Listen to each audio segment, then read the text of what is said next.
నమస్కారం, నా పేరు జయంతి. నేను యోగా కోచ్.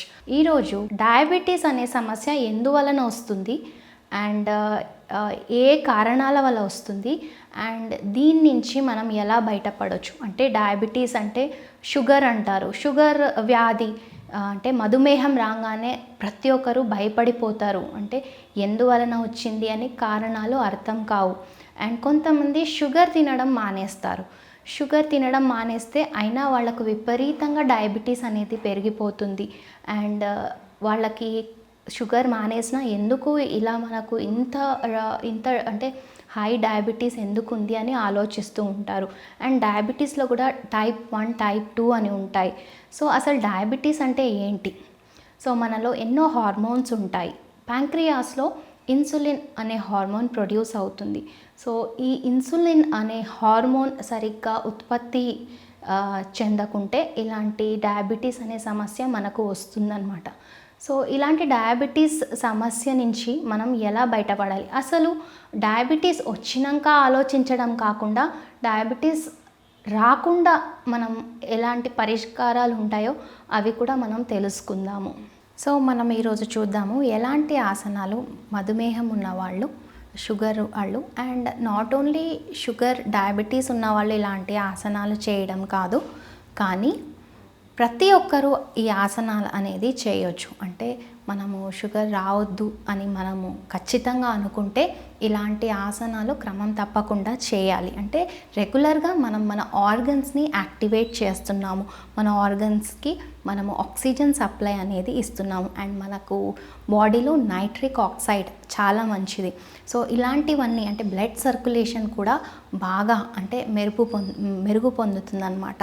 సో ఇలాంటివన్నీ మనము ఈ ఆసనాలు రెగ్యులర్గా చేయడం ద్వారా మనకి ఎలాంటి డిసార్డర్స్ రాకుండా మనం జాగ్రత్తగా మన ఆర్గన్స్ని కాపాడుకోవచ్చు. సో మనం ఈరోజు చూద్దాము ఎలాంటి ఆసనాలు చేస్తే డయాబెటీస్ రాకుండా ఉంటుంది, వచ్చిన వాళ్ళకి ఇలాంటి ఆసనాలు చేస్తే మనం ఎలా క్యూర్ చేసుకోవచ్చు. సో మనం ఇలా ఫస్ట్ వజ్రాసనంలో కూర్చోవాలి. సో మనం ఇప్పుడు మండూకాసనం అనేది చేస్తున్నాము. మండూకాసనంలో మనము మన ప్యాంక్రియాస్, ఇక్కడ మన ప్యాంక్రియాస్ అనేది ఇక్కడ స్టమక్ బిసైడ్ అంటే అబ్డామిన్ వెనుక, స్టమక్ వెనుక అనేది సిచ్యువేట్ అయ్యి ఉంటుంది మన ప్యాంక్రియాస్ని. దాన్ని యాక్టివేట్ చేసి దానికి ఆక్సిజన్ సప్లై అనేది ఇస్తున్నాము. సో ప్రతి ఆసనం వెనుక మనకు ఒక ఇంపార్టెంట్ ఏదైతే మన దాని వెనుక రహస్యం అనేది మనం తెలుసుకోవాలి. అంటే ఏ ఆర్గన్ యాక్టివేట్ చేస్తున్నామో ఆ ఆర్గన్ పైన ఫోకస్ చేయాలి. సో మెల్లిగా వజ్రాసనం నుంచి మనం ఫార్వర్డ్ బెండింగ్లో వెళ్తున్నాము. సో మనము హ్యాండ్స్ ఇలా ప్లేస్ చేసుకోవాలి మనం అబ్డామిన్ దగ్గర. సో మెల్లిగా మనం ఫార్వర్డ్ బెండ్ అనేది తీసుకోవాలి. ఇక్కడ మనము మన అబ్డామిన్ని లోపల వైపు ఒత్తిడి చేస్తున్నాము.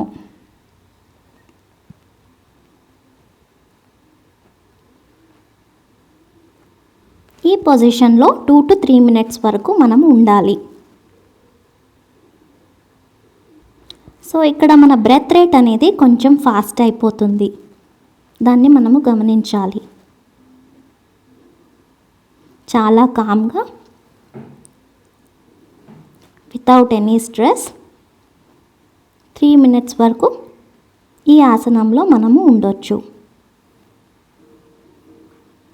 సో నేను ఎప్పుడు చెప్తానో మన బ్రెత్ అనేది మనము చూసుకోవాలి. బ్రెత్ రేట్ ఎలా ఉంది, హై ఉందా, లో ఉందా, మీడియం ఉందా అని చెక్ చేసుకోవాలి. ఈ ఆసనంలో బ్రెత్ రేట్ అనేది కొంచెం హై ఉంటుంది. రిలాక్స్. సో ఆసనం అయినాక ఒక 1 second వరకు మనం రిలాక్సేషన్ మోడ్లో ఉండాలి.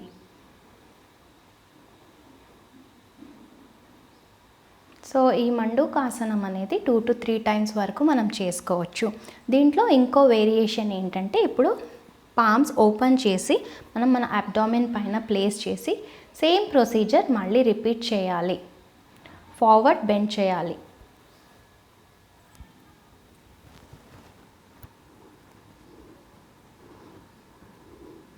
మన హిప్స్ అనేవి మన నీస్ పైన ప్లేస్ అయ్యి ఉండాలి.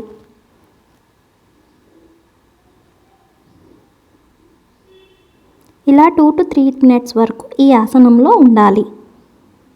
చాలా స్టేబుల్గా, చాలా ఈజీగా, చాలా ప్రశాంతంగా, కామ్గా ఈ ఆసనంలో మనం మన ప్యాంక్రియాస్ మూమెంట్ని అబ్జర్వ్ చేయాలి.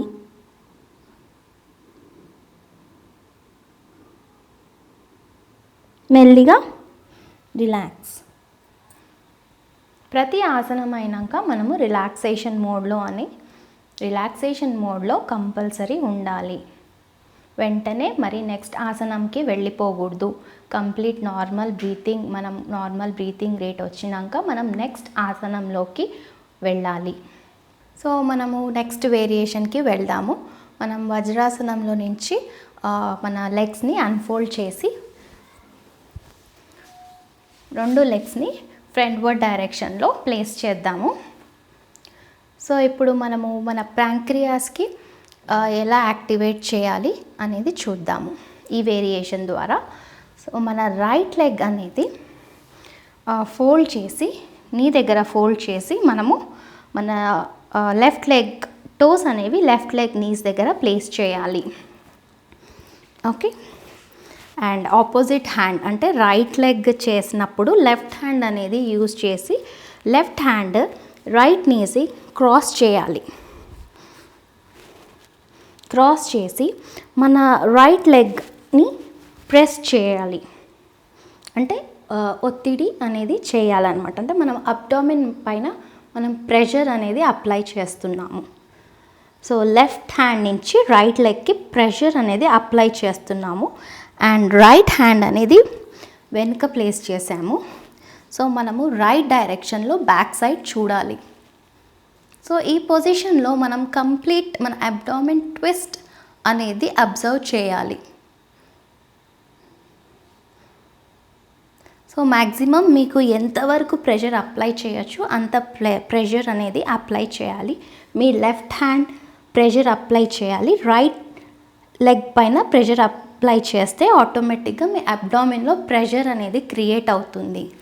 సో ఇది కంప్లీట్ ట్విస్టింగ్ పోజ్ అండి.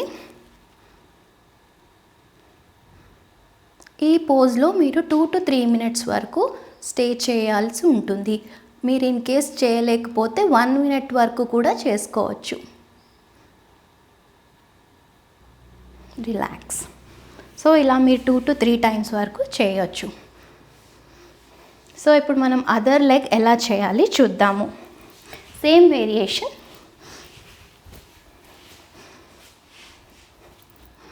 ఇప్పుడు మీరు లెఫ్ట్ లెగ్ అనేది ఇలా ప్లేస్ చేయాలి రైట్ నీ దగ్గర. అండ్ రైట్ హ్యాండ్ అనేది లెఫ్ట్ లెగ్ నీ దగ్గర ప్లేస్ చేయాలి.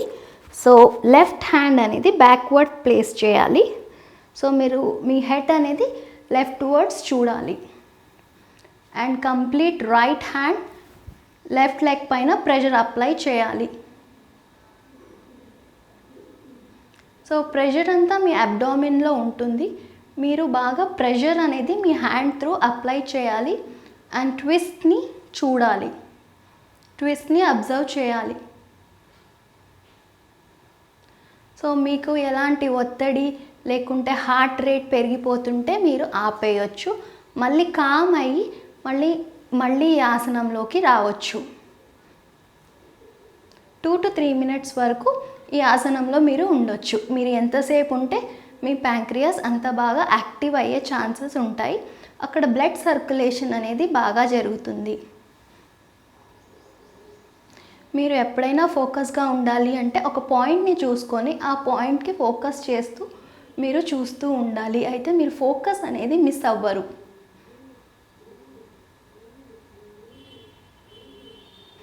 రిలాక్స్.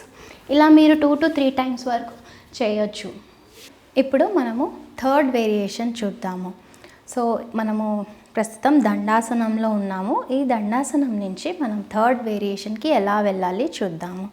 సో మనం ఇప్పుడు మన లెఫ్ట్ లెగ్ రైట్ లెగ్ని క్రాస్ చేసి టోస్ అనేవి నీస్ దగ్గర ప్లేస్ చేయాలి. అండ్ రైట్ లెగ్ అనేది లోపల వైపు ఫోల్డ్ చేయాలి.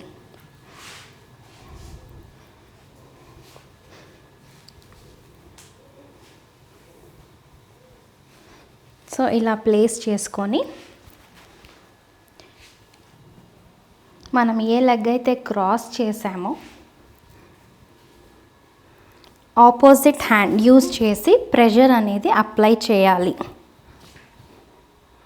అండ్ మనము లెఫ్ట్ వర్డ్స్ చూడాలి. సో ఇలా మనము 2 to 3 minutes వరకు ఈ ఆసనంలో ఉండగలగాలి. బ్రీతింగ్ అనేది అబ్జర్వ్ చేయాలి. సో దీని ద్వారా మనకు ప్యాంక్రియా అనేది యాక్టివేట్ అవుతుంది.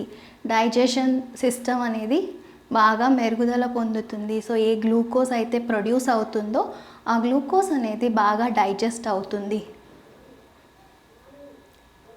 ఇలాంటి ఆసనాలు చేయడం వల్ల డయాబెటిక్ పేషెంట్స్ చాలా వరకు మన ఆర్గన్స్ని యాక్టివేట్ చేస్తారు. అక్కడ బ్లడ్ సర్క్యులేషన్ బాగా జరుగుతుంది అండ్ డయాబెటీస్ అనేది మెల్లిగా తగ్గుముఖం పడుతుంది. రిలాక్స్. సో ఇప్పుడు మనం మరో లెగ్ తోటి చేసి చూద్దాము. సో రైట్ లెగ్ అనేది లెఫ్ట్ లెగ్ క్రాస్ చేయాలి. లెఫ్ట్ లెగ్ అనేది ఇలా ప్లేస్ చేయాలి. సో ఆపోజిట్ హ్యాండ్ యూస్ చేయాలి అండ్ మనము లెఫ్ట్ హ్యాండ్తో రైట్ లెగ్ని బాగా ప్రెస్ చేయాలి అండ్ ట్విస్ట్లో రావాలి. సో మన ఫోకస్ అనేది ఒక పాయింట్ పైన ఉంటే మనం చాలాసేపు ఈ ఆసనంలో కాన్సన్ట్రేట్ చేయొచ్చు. సో కొంచెం అడ్జస్ట్మెంట్ ఏదైనా ఉంటే అంటే ప్రెషర్ ఎక్కువ అప్లై చేయాలనుకుంటే మనం అడ్జస్ట్ చేసుకోవచ్చు. సో ఇలా మనం 2 to 3 minutes వరకు ఉంటే మన ప్యాంక్రియాస్ అనేవి బాగా యాక్టివేట్ అవుతాయి. మన కంప్లీట్ డైజెషన్ అనేది బాగా మెరుగుదల పొందుతుంది. ఏవైతే ఇన్సులిన్ ఉందో దాని ప్రొడక్షన్ అనేది మెరుగుదల పొందుతుంది. సో ఇలాంటి ఆసనాలు డయాబెటిక్ పేషెంట్స్ రెగ్యులర్గా చేయాలి. అంటే ఓన్లీ డయాబెటీస్ ఉన్నవాళ్ళు మాత్రమే కాదు, ఈ ఆసనాలు ప్రతి ఒక్కరికి అంటే మన ఆర్గన్స్ అనేవి యాక్టివేట్ చేయడానికి అంటే రెగ్యులర్గా మన ఆర్గన్స్ యాక్టివేట్ చేస్తూ ఉండాలి. అప్పుడే అవి చాలా బాగా పనిచేస్తాయి. సో మనం ఇప్పుడు మరో వేరియేషన్ చూద్దాము. మనం దండాసనంలో కూర్చోవాలి అండ్ ఈరోజు మనం ఒక ప్రాప్ యూస్ చేసి ఈ వేరియేషన్ ఎలా చేయాలి అంటే ప్రాప్ యూస్ చేసుకొని ఎలా చేయాలి అని కూడా చూద్దాము. సో అది ఇంట్లో అవైలబుల్ ఉన్న ఏదైనా ఒక బెల్ట్ తీసుకుంటే మనము ఇది మనకు ప్రాప్ లాగా యూజ్ అవుతుంది. సో కొంతమంది కింద కూర్చోలేని వాళ్ళు ఉంటారు అండ్ ఒబేస్ వాళ్ళు ఉంటారు. సో ఇలాంటి వాళ్ళకు కూడా ఇలాంటి ఆసనాలు చేయొచ్చు. ఇలాంటి ప్రాప్స్ యూస్ చేసుకుంటే కింద కూర్చోలేని వాళ్ళు ఒక పిల్లో వేసుకొని కూడా కూర్చోవచ్చు ఆర్ మనం కంఫర్టబుల్గా మన బెడ్ పైన కూడా చేయొచ్చు. సో మనము చేయాలనుకుంటే ఎలా అయినా చేయొచ్చు. సో ఫస్ట్ స్టెప్ ఏంటంటే మనము చేయాలనే మనకు ఆ పట్టుదల ఉంటే మనము బాగా చేయొచ్చు. సో మనము లెఫ్ట్ లెగ్ అనేది ఫోల్డ్ చేయాలి. ఫోల్డ్ చేసి మన లెఫ్ట్ సోల్ అనేది రైట్ థై దగ్గర ప్లేస్ చేసి ఉంచాలి. నార్మల్గా అయితే వితౌట్ సపోర్ట్ చేయొచ్చు, అంటే వితౌట్ ఎనీ ప్రాప్ ఇలా చేయొచ్చు. సో ఇక్కడ మనం అబ్జర్వ్ చేయొచ్చు మన ప్యాంక్రియాస్ పైన చాలా అంటే అబ్డామిన్లో చాలా ప్రెషర్ అనేది వస్తుంది.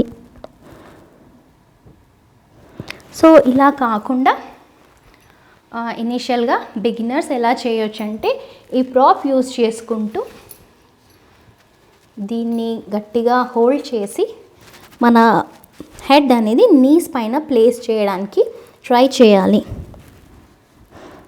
సో ఇది బాగా సపోర్ట్ లాగా ఉంటుంది. ఫ్రంట్వర్డ్ బెండింగ్కి చాలా హెల్ప్ఫుల్గా ఉంటుంది. సో ఇనిషియల్గా మీకు మీ థాయ్ మజిల్స్ అనేవి పెయిన్ఫుల్గా ఉంటాయి, హ్యామ్స్ట్రింగ్స్ అనేవి. సో పర్వాలేదు, మీకు మెల్లిమెల్లిగా అలవాటు అయిపోతుంది. సో ఆ ప్రెషర్ అనేది కూడా అంటే ఏదైనా పెయిన్ వచ్చినా ఎలాంటి ఇబ్బంది పడకుండా చేస్తూ ఉండాలి. చేస్తూ ఉంటే మీకు అంటే ఇనీషియల్గా పెయిన్ అనేది అబ్జర్వ్ చేస్తారు. సో మెల్లిగా మజిల్ పెయిన్, అది జస్ట్ మజిల్ పెయిన్, అది మెల్లిగా మీకు వెళ్ళిపోతుంది. సో కంగారు పడే అవసరం ఏమీ లేదు. సో ఇలా ఈ ఆసనంలో 2 to 3 minutes వరకు హోల్డ్ చేయాలి.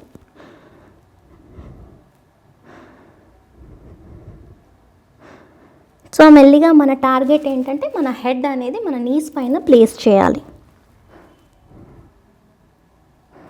ఇక్కడ మనము మన అబ్డామిన్ని కాంట్రాక్ట్ చేయాలి. సో మనం బ్రెత్ అవేర్నెస్ అనేది కంపల్సరీ చూసుకోవాలి.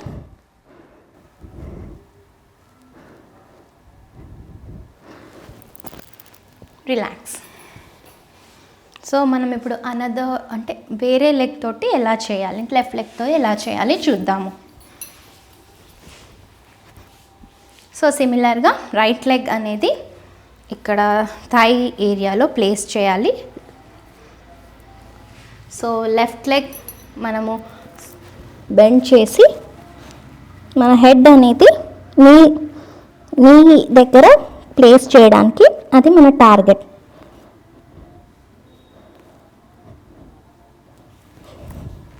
సో ఎలాంటి అడ్జస్ట్మెంట్స్ ఉంటే మనం చేసుకోవాలి. బ్రీతింగ్ అవేర్నెస్ కంపల్సరీ ఉండాలి. సో ప్రాప్ యూస్ చేసుకొని కూడా మనం చేయొచ్చు. అంటే ఈ ఆసనంలో 2 to 3 minutes వరకు మనం స్టేబుల్గా ఉండగలగాలి.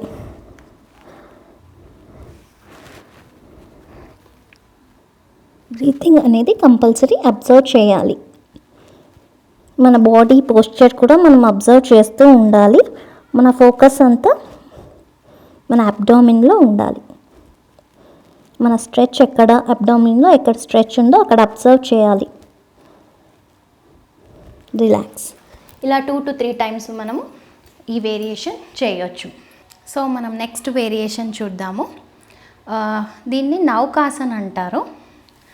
మనము మెల్లిగా మన లెగ్స్ అనేవి పైకి లిఫ్ట్ చేయాలి 30 degrees యాంగిల్లో అండ్ హ్యాండ్స్ తోటి బ్యాలెన్స్ చేయాలి మన బాడీని. సో ప్రెషర్ అంతా మన అబ్డామిన్లో ఉంటుంది. సో ఇలా మనం చేయలేకపోతే ఈ ప్రాప్ యూజ్ చేసుకొని మనం చేయొచ్చు. సో మెల్లిగా చాలా దీన్ని బ్యాలెన్సింగ్ పోజ్ అంటారు. మనం ఎక్కడ కింద పడకుండా చాలా జాగ్రత్తగా చేయాలి. సో ఒబేస్ ఉన్న వాళ్ళకి కొంచెం లెగ్స్లో చాలా వెయిట్ అనేది ఉంటుంది. సో లిఫ్ట్ చేసేటప్పుడు చాలా జాగ్రత్తగా చేయాలి. సో ఇలా హోల్డ్ చేయాలి. మన ప్రెషర్ అంతా మన అబ్డామిన్లో ఉంటుంది.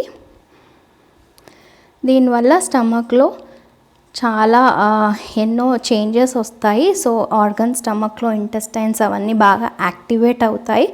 సో మన ఫోకస్ అంతా మన టోస్ పైన ఉండాలి. సో ఇది ఒక మంచి బ్యాలెన్సింగ్ పోజ్. దీనివల్ల మన మైండ్ కూడా చాలా ఫోకస్డ్గా ఉంటుంది. సో చాలా జాగ్రత్తగా వెనక పడిపోకుండా బ్యాలెన్స్డ్గా ఉండండి. రిలాక్స్. సో ఇలా 2 to 3 times వరకు ఈ వేరియేషన్ చేస్తే మనకు ప్యాంక్రియాస్ బాగా యాక్టివేట్ అయితే ఇన్సులిన్ అనేది బాగా ప్రొడ్యూస్ అవుతుంది. అండ్ ఇప్పుడు మనము ఈ కాలం హెల్త్ బాగా చూసుకుంటే, హెల్త్ అంటే మనకు హెల్త్ బాగా అవ్వాలి, ఇలాంటి డిజార్డర్స్ రావద్దు అంటే blood pressures, cancers and diabetes ఇలాంటి డిజార్డర్స్ రాకూడదు అంటే మనం ఫుడ్లో చాలా జాగ్రత్తలు తీసుకోవాలి. జంక్ ఫుడ్ అనేది కంప్లీట్గా అవాయిడ్ చేయాలి. రిఫైన్డ్ ఆయిల్ కూడా కంప్లీట్గా అవాయిడ్ చేయాలి. అండ్ యానిమల్ నుంచి వచ్చే ఫ్యాట్ మన బాడీలో డైజెస్ట్ అవ్వదు. సో అది డైజెస్ట్ చేయాలి అంటే మన బాడీ చాలా చాలా కష్టపడుతుంది. సో అలాంటివి మనం కంప్లీట్గా అవాయిడ్ చేయాలి. అంటే వెజిటేరియన్స్ కూడా మిల్క్ తీసుకుంటారు, పన్నీర్ తీసుకుంటారు, మిల్క్ రిలేటెడ్ ప్రోడక్ట్స్ చాలా తీసుకుంటారు అండ్ ఆయిల్ కూడా చాలా ఎక్కువగా కన్జ్యూమ్ చేస్తారు. సో ఇలాంటివి తగ్గించుకుంటే చాలా మంచిది. డయాబెటిక్ పేషెంట్స్ అంటే హెల్తీ ఫుడ్ అంటే natural foods like fruits, vegetables ఎక్కువ వరకు కన్జ్యూమ్ చేస్తే ఆటోమేటిక్గా మన ప్యాంక్రియాస్ అనేవి యాక్టివేట్ అవుతాయి. సో చూసాం కదండి, ఇలాంటి వేరియేషన్స్ చేసుకుంటూ మనం క్రమం తప్పకుండా రెగ్యులర్గా అంటే ఒక డిసిప్లిన్తో రెగ్యులర్గా యోగా అనేది చేస్తే ఎలాంటి డిజార్డర్స్ మనకి రావు. సో క్రమం తప్పకుండా చేయండి. మరో ఎపిసోడ్లో మనం ఇంకెన్నో ప్రాప్స్ యూస్ చేసుకుంటూ మన ఇంట్లోనే మనం యోగా థెరపీ ఎలా చేయాలో చూద్దాం. నమస్కారం.